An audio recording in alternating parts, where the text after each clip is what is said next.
তুমি কখনো মনে করো না যে জালিমরা যা করে সে বিষয়ে আল্লাহ উদাসীন, তবে তিনি সেদিন পর্যন্ত তাদেরকে অবকাশ দেন যেদিন তাদের চক্ষু স্থির হবে। সূরা ইব্রাহিম আয়াত 42।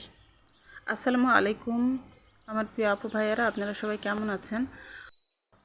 আশা করছি যে যেখানে যে অবস্থায় আছেন মহান আল্লাহ তাআলার অশেষ রহমতে ভালো আছেন। আমরাও আলহামদুলিল্লাহ মহান আল্লাহ তাআলার অশেষ রহমতে ভালো আছি। আসলে জালিমদের কথা আর কি বলবো, জালিমদের কথা তো আসলে বলে শেষ করা যাবে না। এই জালিমরা যেভাবে নিরীহ গাজাবাসীর উপরে নির্বিচারে নির্যাতন চালাচ্ছে, তাদেরকে হত্যা করতেছে, মানে এটা আসলে বর্ণনারও অতীত। এতটা নির্দয়, এতটা নিষ্ঠুরভাবে মানে নিরীহ মানুষকে যে কেউ হত্যা করতে পারে, আসলে তারা তো এটা অনেক আগে থেকে করে আসতেছে। তারা অবৈধ দখলদার, তারা ফিলিস্তিনি ভূখণ্ডকে অবৈধভাবে দখল করে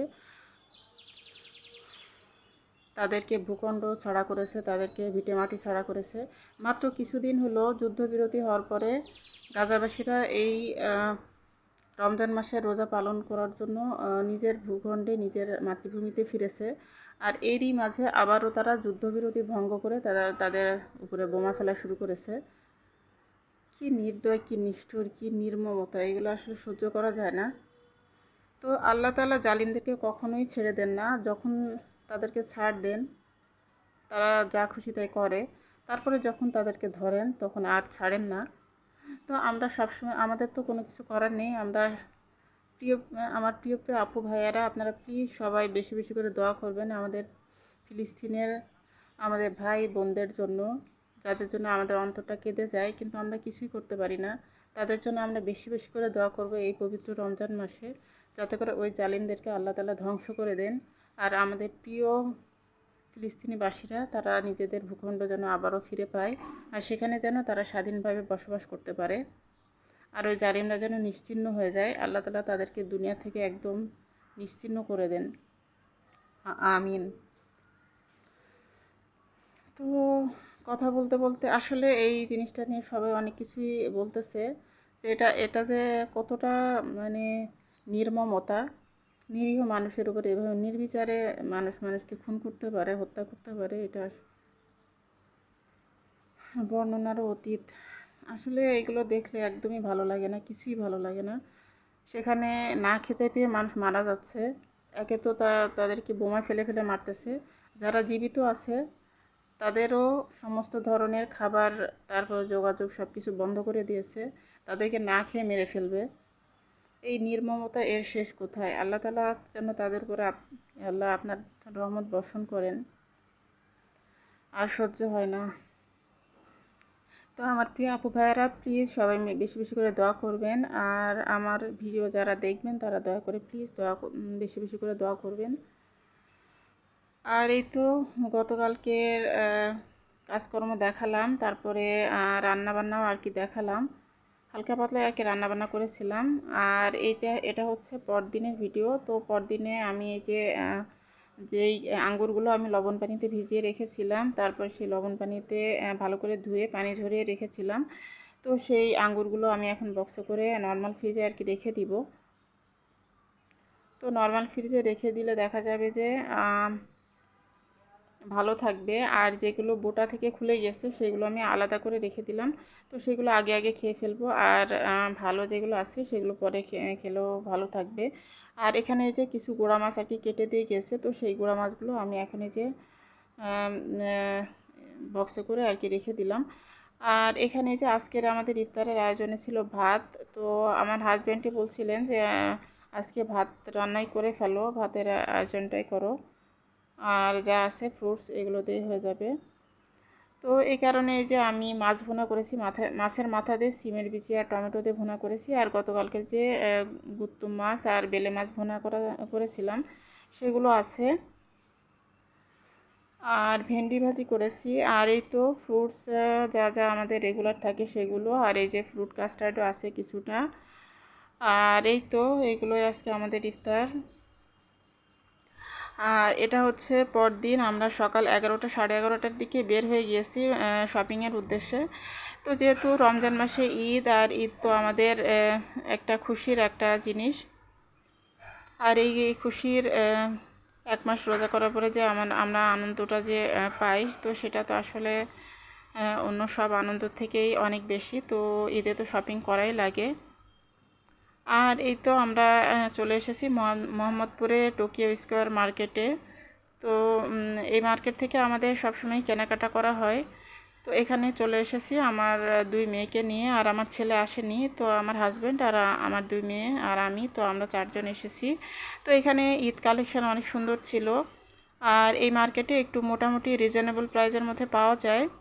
আর অন্যান্য বড় বড় শপিং মলে দেখা যায় যে ওখানে প্রাইসটা অনেক বেশি পড়ে। আর এখানে মোটামুটি আর কি আমাদের রেঞ্জের মধ্যে আমরা আর কি পেয়ে যাই। তো এখানে ঈদ কালেকশন অনেক ভালো ছিল। আর এই যে গাউনগুলো আছে, গাউনগুলো কিংবা লেহেঙ্গা, এগুলো এবার আর কেনা হয়নি, কারণ আমার মেয়েরা আর কি এগুলো নেয়নি। কারণ আসলে এগুলো দেখা যায় যে একদিন পরে পরবর্তীতে কিন্তু এগুলো আর পরা হয় না। আর এগুলো পরলে আসলে ওইভাবে ওরকম কমফোর্টেবলও লাগে না। তো আমার বাচ্চারা আর এবার ওগুলো কিনে নেয়। তো আমার বাচ্চারা আমার ছোটো মেয়ে 2 পিস নিয়েছে, আর আমার বড় মেয়ের জন্য 3 পিস নেওয়া হয়েছে। তো একটু গর্জিয়াসের মধ্যে নেওয়া হয়েছে। তো পরবর্তীতে আর কি আমি দেখাবো যে কী কী আর কি কেনাকাটা করেছি। আর এখানে যে পাঞ্জাবিরও কালেকশান আছে অনেক সুন্দর। তো আমার হাজব্যান্ড একটা পাঞ্জাবি কিনেছেন। তো পাঞ্জাবিটা প্রাইস 800 টাকা পড়েছে। তো আসলে এখানে অনেক কমফোর্টেবল পোশাক আশাকগুলো পাওয়া যায়। তো এই যে কটনের মধ্যে, তারপর গ্রামীণ চেকের ড্রেসগুলো আছে, এখানে শার্ট আছে, তারপরে বাচ্চাদের অনেক সুন্দর সুন্দর ড্রেস আছে। তো এখানে আসলে প্রত্যেকটা ফ্লোরেই অনেক ধরনের আর কি কালেকশান আছে। তারপর জুয়েলারি কালেকশান আছে, গোল্ডের আর কি, ওটাও আছে একটা ফ্লোরে। তারপরে একটা ফ্লোরে জুতার কালেকশান আছে, জুতা, তারপরে বোরখা, মানে যত যা কিছু আছে সব কিছুই পাওয়া যায় এখানে। একই মার্কেটের মধ্যে সব কিছুই পাওয়া যায়। তো এই কারণে আসলে এখানে আমাদের আসা হয়, আর এখান থেকে আমরা পছন্দ করে আর কি কেনাকাটাটা করতে পারি। আর ভিড়টাও কিন্তু তুলনামূলকভাবে অনেকটাই কম আছে। আর এমনিতে এখানে যেহেতু এসি মার্কেট, তো কেনাকাটা করতে তেমন কোনো আর কি কষ্ট হয় না। তো আমরা যেদিন গিয়েছিলাম ওই দিন তো অনেক বেশি রোদ ছিল। তো রোদের কারণে তো অনেক বেশি কষ্ট হয়। তো এই মার্কেটের মধ্যে যেহেতু এসি করা আছে, তো এই কারণে তেমন একটা বেশি কষ্ট হয়নি। তো যাই হোক, আমাদের এই যে আমার মেয়েদের কেনা মানে ড্রেস কেনা হয়ে গেছে। তো এখানে এই যে আমরা জুতার দোকানে এসেছি। তো আমরা এখন এই যে বাচ্চাদের জন্য জুতাও কিনবো। তো ড্রেসের সাথে ম্যাচিং করে আর কি ওরা জুতা কিনবে। আর আমার জন্য আমি 2টা 3 পিস নিয়েছি, আর এছাড়া আর কোনো কিছু নিইনি। আর মানে রেগুলার ইউজের জন্য আর কি চুড়ি নিয়েছি 2 সেট। তো এগুলো আর কি আমি কিনেছি। আসলে প্রয়োজন না থাকলে শুধু শুধু কেনাকাটা করার কোনো মানে হয় না। তো আসলে আর আমি তো মানে হিল কিংবা স্যান্ডেল এগুলো আসলে পরি না। তো আমি শু পরি। তো আমার শু আছে, এই কারণে আর আমার কেনা হয়নি। বোরখার সাথে শু পরে আসলে কমফোর্টেবল লাগে, তো আমি শু পরি। আর এই তো আমার মেয়েদের মোটামুটি আর কি শপিং শেষ। তো আমার মেয়েদের ড্রেস আর জুতা কেনা হয়েছে, আর দুজনের জন্য 2টা হেজাব কেনা হয়েছে। ওরা নিজেরা পছন্দ করে আর কি কিনেছে, আর সেই সাথে মেহেদি কিনেছে। তো এই ছিল আমাদের কেনাকাটা। আর আমার হাজব্যান্ড পাঞ্জাবি নিয়েছেন, আর আমার ছেলের জন্য আমার ছেলে বলেছে ও নিজে পছন্দ করে আর কি কিনে নিবে। তো ওকে টাকা দিয়ে দেওয়া হবে। তো ও ওর মতো পছন্দ মতন আর কি কিনে নিবে যা লাগে। তো এখানে যে জুয়েলারি কালেকশনগুলো আছে, তো এগুলো ইমিটেশনের। আর অন্য আরেকটা ফ্লোরে আছে গোল্ডের আর কি জুয়েলারি শপ। তো সেখানে সব কিছু গোল্ডের পাওয়া যায়। তো আসলে একই মার্কেটের ভিতরে অনেক কিছুই আছে। তো এই কারণে এই মার্কেটে আমাদের আসা হয়, আর মোটামুটি পরিচিত হয়ে গেছে। আর এখন এই যে আমরা বাসায় চলে এসেছি। আর এই যে এটা হচ্ছে আমার মেয়ের 3 পিস। তো আজকে আসলে শপিংগুলো দেখাবো না। তো নেক্সট ভিডিওতে ইনশাল্লাহ আপনাদের সাথে শেয়ার করব যে আমরা কি কি কিনেছি। আর এমনি আমার মেয়ের জামাটা একটু দেখিয়ে দিলাম। তো 3 পিস এটা। তো আর আমার মেয়ের ব্ল্যাক কালারটা অনেক পছন্দ, তো আমার মেয়ে ব্ল্যাক কালারই 3 পিসটা আর কি নিয়েছে। আর এখানে যে আমরা আসার পথে কিছু বিরিয়ানি নিয়ে এসেছি। তো বিরিয়ানিটা আসলে খেতে বেশ মজাই ছিল। তো বিরিয়ানি নিয়ে এসেছি, আর বাসায় যা যা আছে এগুলো দিয়ে আমাদের ইফতার হয়ে যাবে।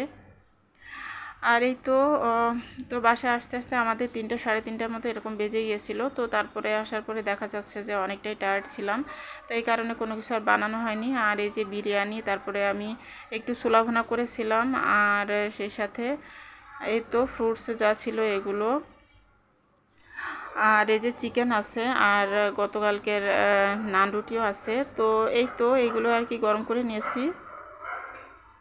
আর এই যে শরবত আছে, লাচ্ছি। তো এই তো এগুলো দিয়ে আমরা এখন ইফতার করে নিব।